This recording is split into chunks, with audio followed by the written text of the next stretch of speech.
विद्यार्थियों, आज हम कौटिल्य अर्थशास्त्र में सुशासन के तत्व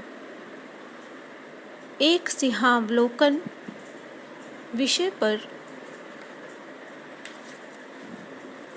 अपना अध्ययन केंद्रित करेंगे। सुशासन शब्द से ही स्पष्ट होता है कि ऐसा शासन जो जनहित के प्रति समर्पित हो। सामान्यतः यह अंग्रेजी के गुड गवर्नेंस शब्द के हिंदी रूपांतरण के रूप में प्रयुक्त होता है। सुशासन की ज़्यादातर अवधारणाएं और विचार विश्व के पश्चिमी देशों को आदर्श बनाकर पेश करती हैं, जो आर्थिक विकास, व्यक्तिगत स्वतंत्रता, उनके मानवाधिकार, पुलिस व्यवस्था, शिक्षा, स्वास्थ्य के ढांचे आदि सुशासन के आदर्श मानती हैं। ऐसा करने में हम जितना सफल होंगे, सुशासन के मानदंड पर भी हम उतने ही सफल माने जाएंगे।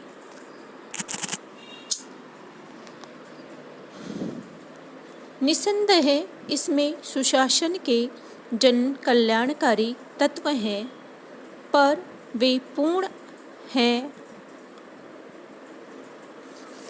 ऐसा मानना उचित नहीं है। वास्तव में सत्य यह है कि सुशासन पर जितना गहरा और विशद विचार भारतीय मनीषियों ने किया, उतना दुनिया में कहीं नहीं हुआ। रामायण, महाभारत, वेद, उपनिषद आदि ग्रंथों में राज्य व शासन से संबंधित जो भी बातें बताई गई हैं, वे सुशासन के लिए आधारभूत हैं।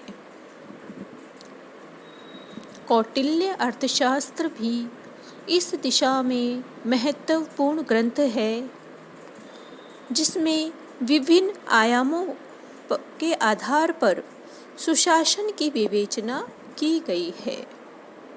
सर्वप्रथम राजा से ही हम लें तो कौटिल्य अर्थशास्त्र में राजा का कर्तव्य बताते हुए कौटिल्य ने राजा को निर्देशित किया है कि उसका पहला कर्तव्य प्रजा को प्रसन्न रखना है। प्रजा के सुख में ही राजा का सुख है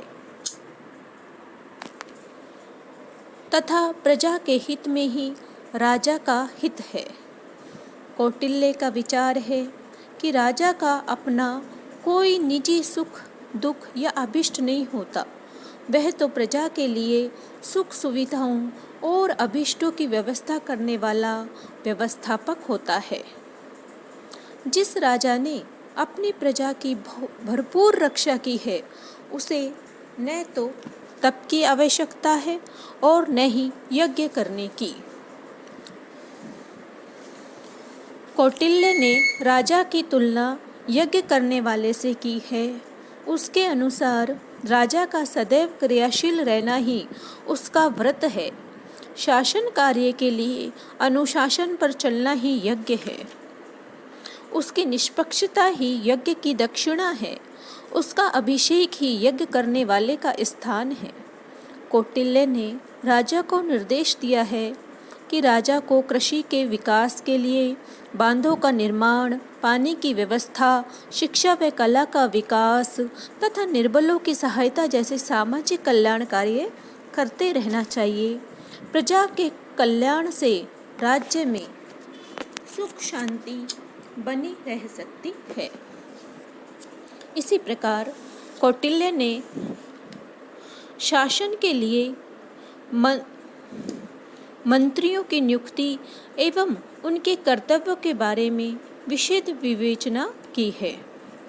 कौटिल्य ने शासक को मंत्रियों के महत्व के संबंध में सचेत करते हुए कहा है कि मंत्रियों के परामर्श से विमुख रहने वाला राजा शत्रु के चंगुल में फंस जाता है तथा मंत्रियों के परामर्श से चलने वाला शासक अपने राज्य में वृद्धि करता है।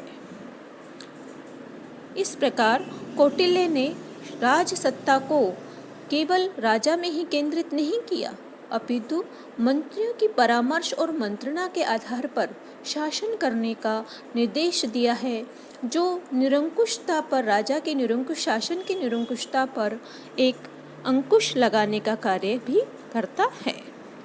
इसी प्रकार कौटिल्य ने मंत्रियों की योग्यता, राज्य भक्ति व जनता के कल्याण के प्रति निष्ठा का भली भांति परीक्षण करने के उपरांत ही नियुक्त करना उचित माना है।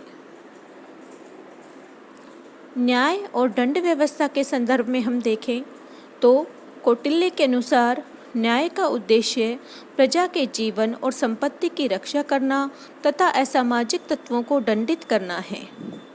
कौटिल्य की न्याय व्यवस्था में सभी व्यक्ति समान माने गए हैं। न्यायालय सभी के लिए खुले थे। न्यायाधीश देशी व विदेशी सभी व्यक्तियों को न्याय देते थे। दास व अनाथों के लिए भी न्यायालय से सुरक्षा प्राप्त होती थी।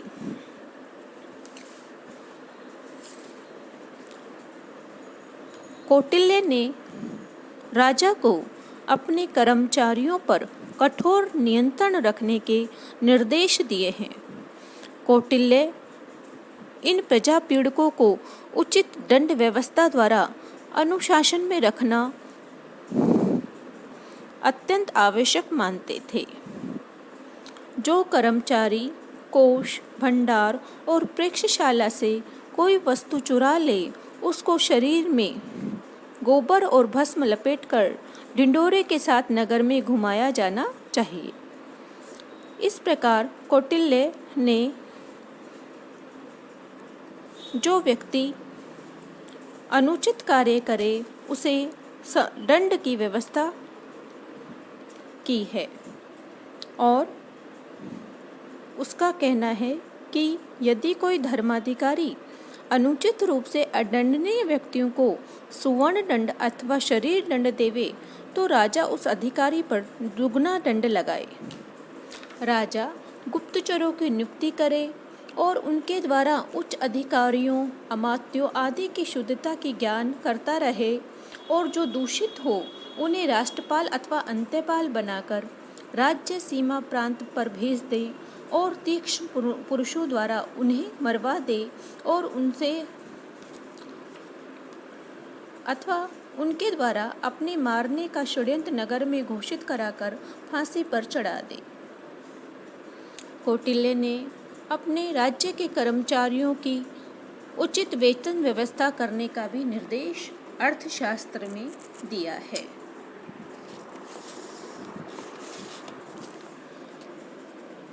राजा अपने राष्ट्र तथा दुर्गों की आवश्यकतानुसार कुल आय का चौथा भाग राज्य कर्मचारियों के भरण पोषण पर व्यय करे। राजा उन्हें शरीर सुख के लिए इतना वेतन दे जिससे वे उत्साहपूर्वक अपने कार्य कर सकें, किंतु राजा ऐसा कोई भी कार्य न करे जिससे धर्म अर्थ की हानि हो। यदि जो राज कर्मचारी कर्तव्य पालन करते हुए मर जाए, उनकी पत्नी व पुत्रों को निर्वाह का वेतन दिया जाए। अन्य कोई संबंधी वृद्ध या रोग पीड़ित हो, उसकी भी सहायता ली जाए। राज्य कर्मचारियों के संतान उत्पन्न होने के समय, संतान के विवाह के समय तथा मृत्यु के अवसर पर भी कर्मचारियों को धन देकर सहायता की जाए। प्रत्येक राज्य कर्मचारी का वेतन उसकी विद्या संबंधी योग्यता तथा कार्यकुशलता को देखकर निश्चित किया जाए। इस प्रकार कौटिल्य के ये विचार आज भी प्रासंगिक हैं। राज्य की कर्मचारियों को समय समय पर सरकार के द्वारा आज जो पेंशन, चिकित्सा बीमा आदि का लाभ दिया जाता है, वह बात कौटिल्य ने वर्षों पूर्व ही कह दी थी। कौटिल्य ने आपदा प्रबंधन के संदर्भ में भी अपने विचारों का विवेचन करते हुए कहा है कि सरकार के द्वारा इससे निपटने के लिए व्यापक स्तर पर प्रबंध किए जाने चाहिए। उसके आपदा प्रबंधन के विचार आज भी प्रासंगिक हैं। कौटिल्य ने राजा को राज्य में संकट उत्पन्न न होने तथा होने पर निवारण की बात कही है। कौटिल्य ने राजा को राज्य में समृद्धि के लिए सदैव सचेष्ट रहने की बात कही है तथा उसने बताया है कि दैवीय प्रकोप यथा अग्निकांड, अवृष्टि, अनावृष्टि, महामारी, दुर्भिक्ष से जनपद की रक्षा करे तथा जिन जिन कारणों से संकट आता हुआ देखे वह उन कारणों का पहले से ही सावधानी से प्रतिकार कर दे। सेना संकट भी राज्य का महान संकट है, अतः राज्य की सेना के साथ दुर्व्यवहारों को लोप कर अपनी सेना को दूसरी सेना से अधिक बलोत्साहित करना, दुर्ग वन आदि में सेना को स्थित करना तथा बलवान पक्ष से संधि करना सेना को दोष नाश करने के साधन है। इसी प्रकार कर संग्रह के जो नियम हैं उसके विषय में भी कौटिल्य ने व्यापक विशद विवेचन किया है। कौटिल्य ने निर्देश दिया है, अर्थ संकट होने पर राजा राजकोष को भरने के लिए प्रजा से कर संग्रह करे। देश के जिस भाग में वर्षा अच्छी होती हो और धान्य प्रचुरता से उत्पन्न होता हो, राजा वहाँ से धान्य का तृतीय या चतुर्थ भूमि कर के रूप में ग्रहण करे। जो देश का भाग मध्य कोटि का हो अर्थात जहाँ वर्षा कम होती हो, वहाँ कृषक जितना भी यथाशक्ति दे दे उतना ही धान्य का भाग कर के रूप में ग्रहण करे। देश के जिस भाग में दुर्ग, सेतु, कारखाने, सड़क, जंगल, भवन, खान, हस्तिवन आदि हो, उसके अवर कोटि वाला होने से धान्य उत्पत्ति बहुत कम होती हो, राजा वहाँ से कोई ग्रहण नहीं करे। इसके विपरीत राजा को वहाँ के किसानों को अन्न, बैल तथा नगद रुपये की सहायता करनी चाहिए। नारी के प्रति अपराधियों को कौटिल्य ने कठोर दंड देने की बात कही है। कौटिल्य ने अपने ग्रंथ में बताया है कि जो पुरुष अपनी मौसी, बुआ, गुरु, पत्नी, पुत्र, वधू, लड़की और बहन के साथ व्यभिचार करता है उसको प्रताड़ित कर प्राण दंड कर दिया जाना चाहिए। इसी प्रकार स्थानीय स्वशासन आज लोकतंत्र की आधारशिला है। कौटिल्य ने स्थानीय स्वशासन के बारे में भी विशद विवेचन किया है और बताया है कि स्थानीय स्वशासन को राज्य को स्थानीय व प्रादेशिक इकाइयों के संगठन के आधार पर कार्य करने का निर्देश दिया है। उसने 2 स्थानीय संस्थाओं की ओर संकेत दिया है, पूर्व और स्थानीय प्रशासन की ग्रामीण इकाई। कौटिल्य ने प्रशासन और राजस्व संग्रहण की दृष्टि से शासन की ग्रामीण इकाइयों की एक श्रृंखला के रूप में संगठित करने पर बल दिया है। कौटिल्य के अनुसार 100 ग्रामों के बीच एक स्थानिक, 200 ग्रामों के बीच एक कार्वटिक, 400 ग्रामों के बीच एक द्रोणमुख और 800 ग्रामों समूह के बीच में संग्रहण नामक इकाइयों की स्थापना की जानी चाहिए। वैदेशिक संबंधों के क्षेत्र में कौटिल्य ने अंतर्राज्यिक संबंधों की प्रकृति की अनिवार्यता पर बल दिया और एक राज्य के प्रति कोई विशिष्ट नीति अपनाने से पूर्व राज्यों पर विवेक सम्मत वर्गीकरण किया जाना आवश्यक है। मंडल सिद्धांत के अंतर्गत कौटिल्य ने एक राज्य द्वारा दूसरे राज्य के प्रति अपनाई जाने वाली नीति के अन्य राज्यों पर पड़ने वाले व्यापक प्रभावों का संज्ञान करने की आवश्यकता पर बल दिया है। इसी प्रकार युद्ध के संदर्भ में भी कौटिल्य ने कहा है कि युद्ध को अंतिम विकल्प के रूप में ही राजा को अपनाना जाना चाहिए। कौटिल्य के मत में यदि किसी समय युद्ध से प्रजा के हितों पर प्रतिकूल प्रभाव पड़ने की आशंका हो तो शासक को युद्ध से विरत रहना चाहिए। इस प्रकार कौटिल्य के अर्थशास्त्र में राज्य के कल्याणकारी स्वरूप, कर्मचारियों पर नियंत्रण, न्याय व दंड व्यवस्था, वैदेशिक संबंधों की नीति आदि पर विशद विवेचन कर सुशासन के तत्वों को स्पष्ट किया गया है।